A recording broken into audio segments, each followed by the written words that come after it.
What's up, miskin people?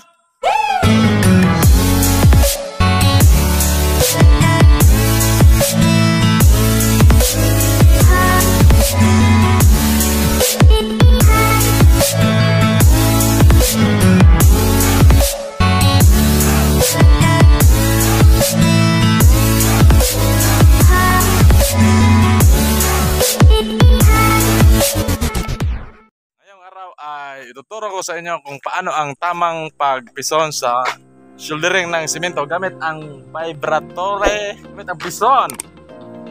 Location po nito ay nasa Barangay Lubgob, Sibilya. Pag yung krusada na yun, diretso papunta yun sa lungsod ng Sibilya at saka dito punta sa lungsod ng Sikatuna. Ito mga miskin, no? Yung engineer namin, engineer ng pison, si Miyagi at saka si Ipoy, engineer ng dump truck. Ito kasi yan mga miskin, bago kami magbuhos sa kabilang lane ay mag-shouldering muna kami dito mula dyan sa sentro hanggang dito sa dulo 305 at may shouldering na 1.5. Kita nyo yan, yung sa shouldering na yan, nakaumbok. Piso ng bahala dyan para i-flat nya, pero may diskarte yan. Panoorin nyo kung paano ang diskarte para ma-flat ang nakaumbok na sabis na ito na halos pantay dito sa simento. Shout out pala sa aking kumpare na si Patrick Yanisa.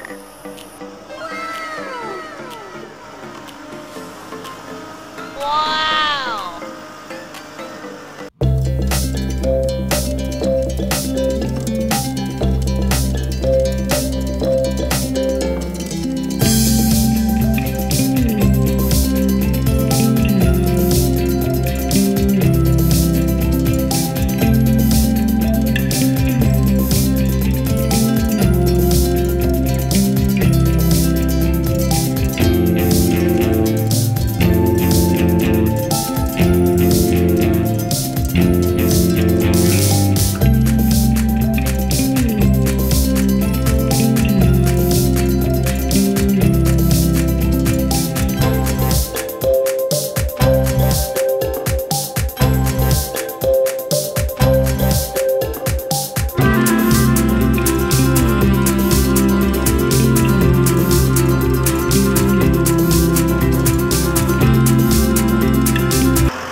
Kita nyo yun kung paano niya inapakan yung shouldering.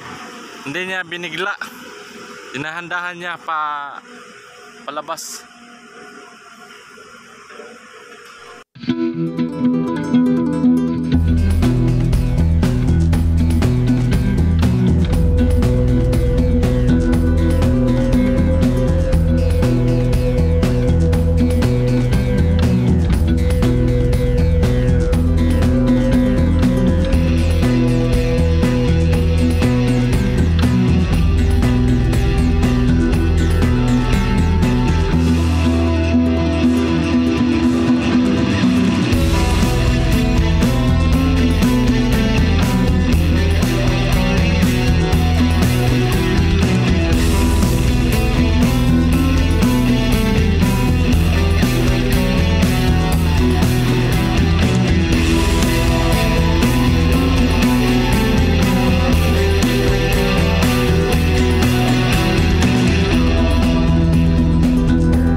Dinahandahan niya mula dito kasi pag isagad niya dito yung drum ng roller niya ay may posibilidad na mapunta siya sa baba at hindi pantay-pantay yung pagkapison.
Yan, sasagad niya na. Sagad niya na para mapantay.